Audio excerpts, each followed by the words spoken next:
Welcome back to ESA Winter 21. We are raising money for Alzheimer-fonden. Links to donate can be found below the stream.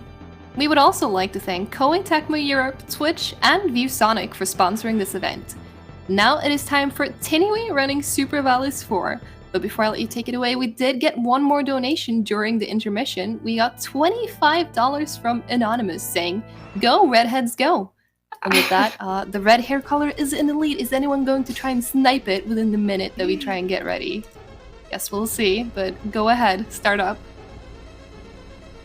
Alright, so hi everybody, I'm Tin, this is Super Valis 4. I'm super excited to show you this game today, because I feel like it's still a bit of an underrated speed game. We are not a lot of people on the leaderboard, so maybe that's gonna change this year, I hope. But yeah, we are almost ready to go, so if we stay Team Red, I just gotta change hair color real quick. Alright, let me do a final refresh just to see if anyone tried to snipe it from us.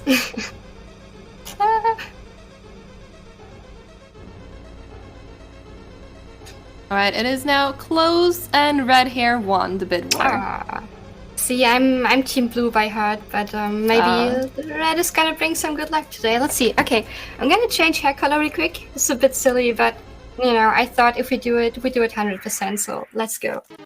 Definitely. While you do that, I'm just gonna quickly read because we did get $5 from Anane saying, "Is it safe to unmute the stream now? Is the auditory horror block over?" And yes, it is. It is safe to unmute the stream now. You can tell everyone in chat to do so.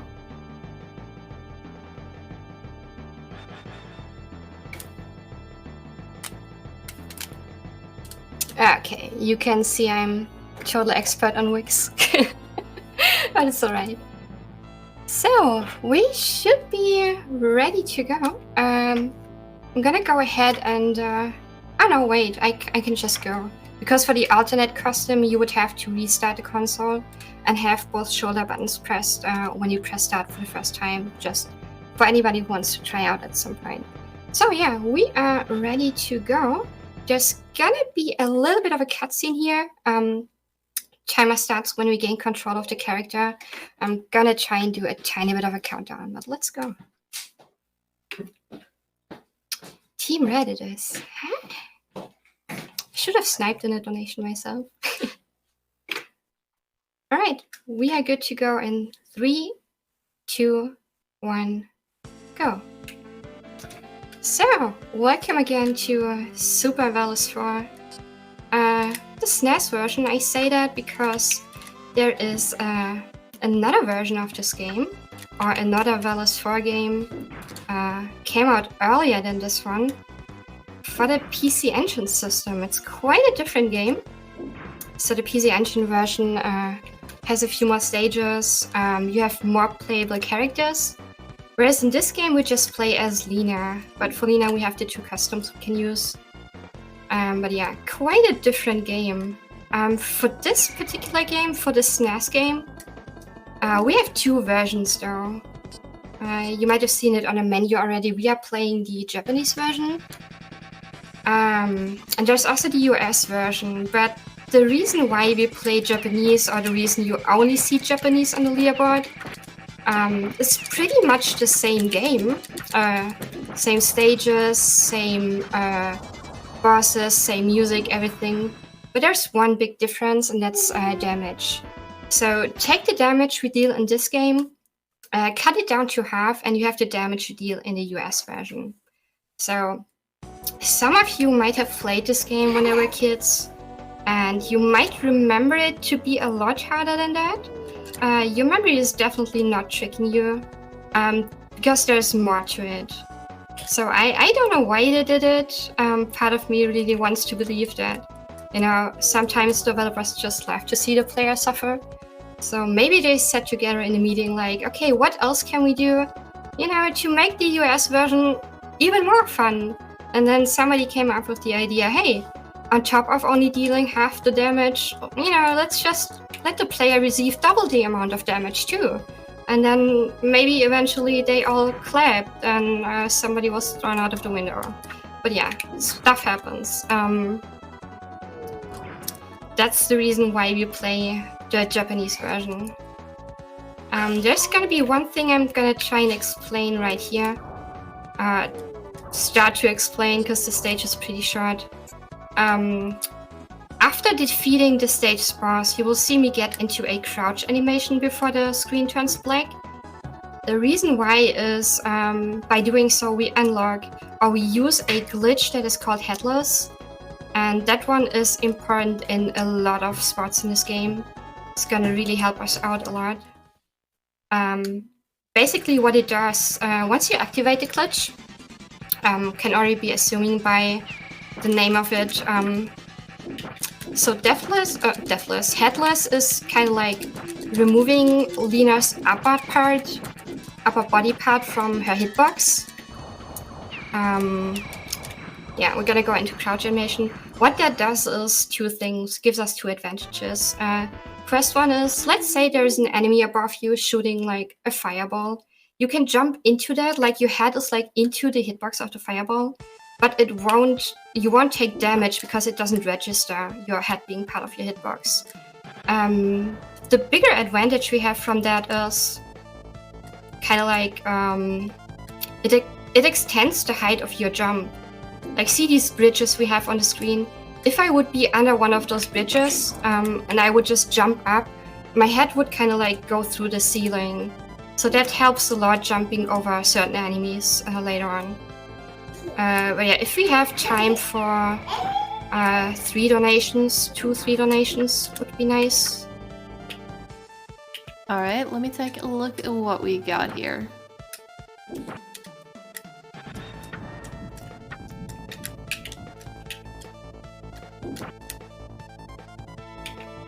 Yeah, see my Alright, head. we got... Sorry.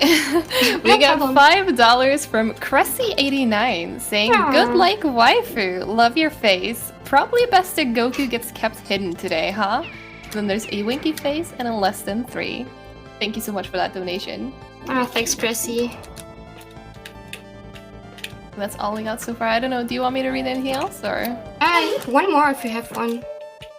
Don't have any donations, but I can quickly mention that we are raising money for Alzheimerfonden, and if you're not familiar with what that is, it's the Swedish national fundraising organization focusing on Alzheimer's disease and other dementia-related diseases.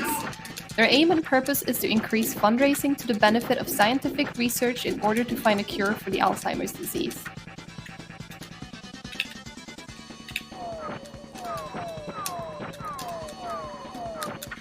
Yeah, one thing I haven't really mentioned so far is RNG factor in this game. Targeting stages, we don't really have any RNG. Stages are pretty execution heavy. But when it comes to the bosses, like there's one part late game where you have a tiny bit of RNG. But when it comes to the bosses, those are really RNG heavy. So like if you get started out with this game, you could be quite fine hanging a bit of a bad RNG on the bosses. But once you go for a top time, it's like you have 2 mediocre boss fights and it's always pretty much reset. So for this stage, you will see me do a tech we started doing in the last stage. So if you kind of like remember the first jump I did, jump sword on the very first screen of the last stage. That technique is called sword cancels or sword jumps, however you want to say. And that's one tech we do a lot in this game, so this one. It's not a super hard tech to do. In theory, you have a comfy window of 16 frames for these 2 hitboxes to meet. Like we just sword/slash through an enemy and using iframes to get through. 16 frames is quite a nice window. But let's say in a run, given some circumstances, sometimes it feels a bit more precise than it needs to be. So yeah, for this part we are using a sub-weapon that is called the armor. It's not much to explain about that. Pretty much when we are wearing the armor, you can take several hits without taking damage until you run out of armor. So see we turn red at this point. That means 1 more hit and armor is 1 out. That's not a good jump turn. Okay, we might still be fine. Let's see.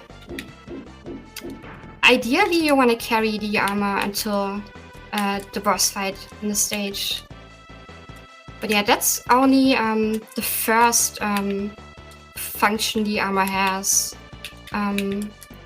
Another thing about the armor is we're gonna use that, and you're gonna see me collecting a lot more of that throughout the game.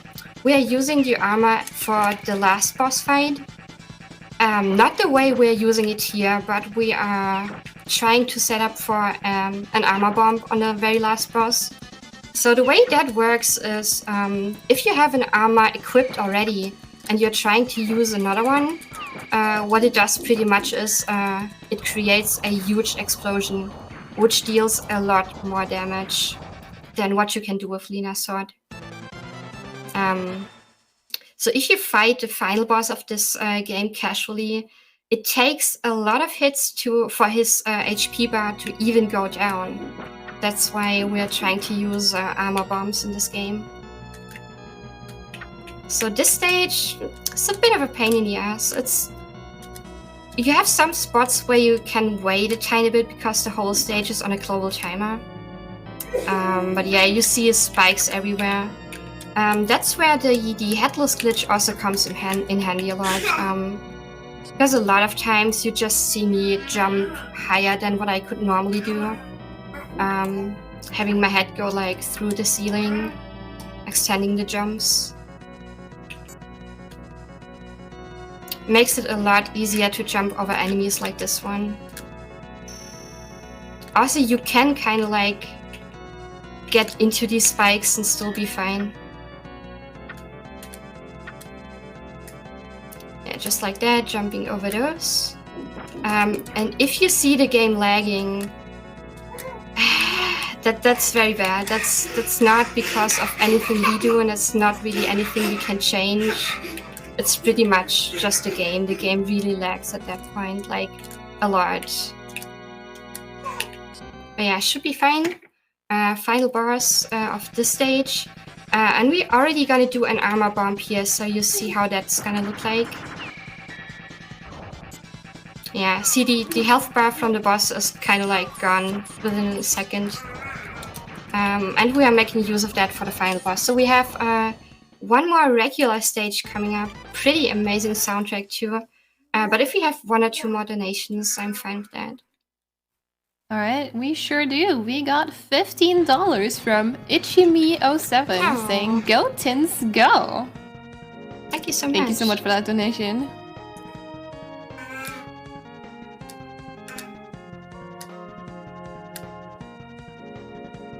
Yeah, if you have one more, if not, that's fine. I do not know.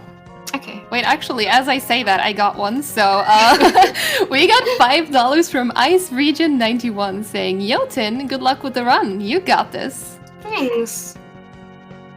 Yeah, so this stage it's a bit weird. I don't know why, but the game is throwing fetuses at us. The only good thing about that is they're pretty much looking like Lena, so you can say it's like dark clones of Lena.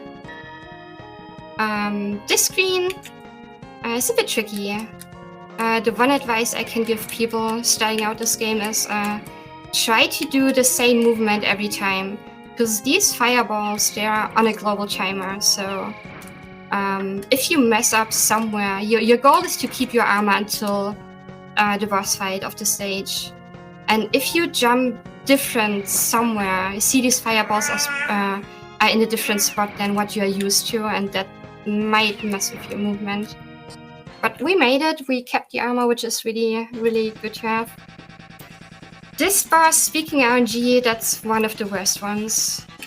Like, he can stay on screen, like he did here, which is really good, because you want to get as many hits in as you can. There's also a pattern where you hit him once and he goes up immediately. And you can see this whole him going out of screen, diving at you, how long that takes for him to come back. Yeah, so that was a very good RNG at that point. Since we had the last regular stage of this game, as you know it in a lot of games, we're having a classic little boss rush at the end of this before the final boss. Gelgia or Gallagher, depending on which translation you go for.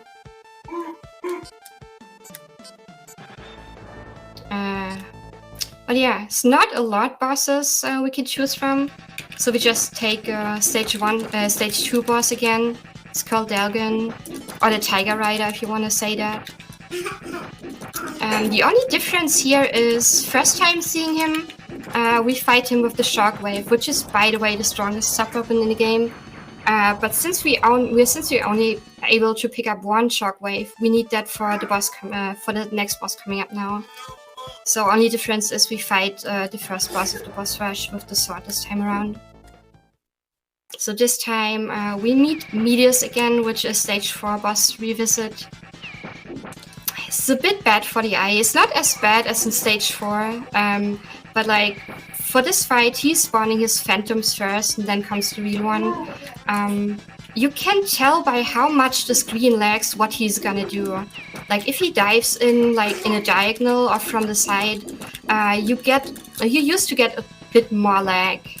But if he comes like down in a really sharp dive, which makes it harder to get double hits in, this is when the game lags a lot less. So like that, yeah.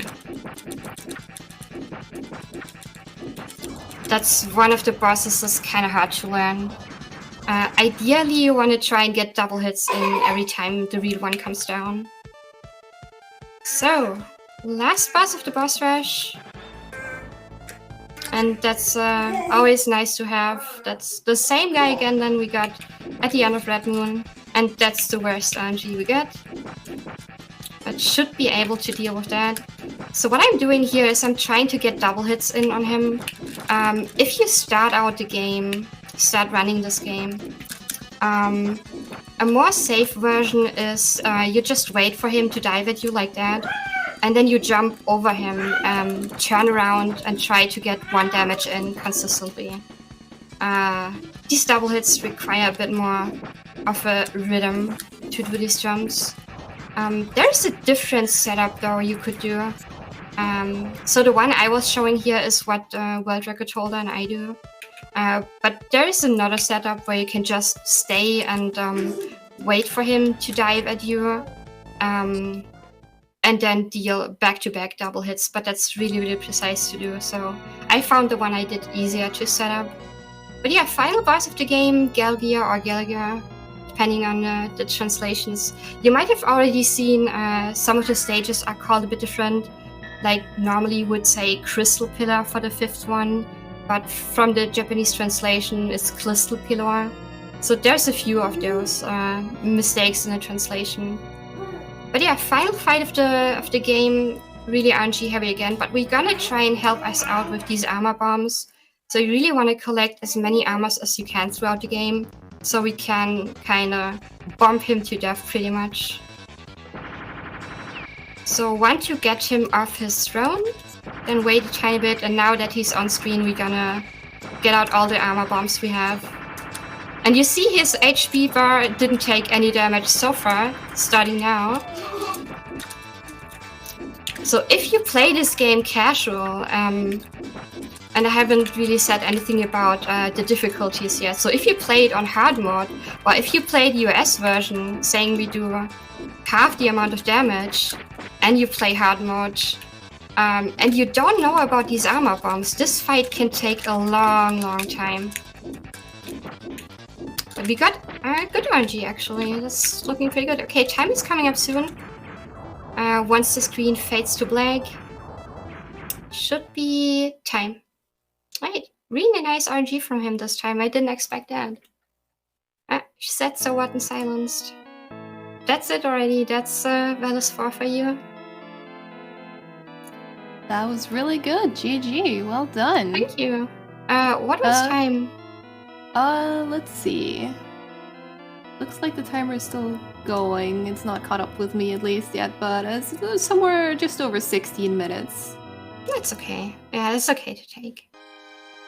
But yeah, really nice game. Oh, sorry, go ahead. We got a couple donations while you were doing your last boss fight there that you probably want to hear. Oh yeah. First of all, we got $25 from Ichimi07 again. No comment this time around, but thank you so much. Thank you.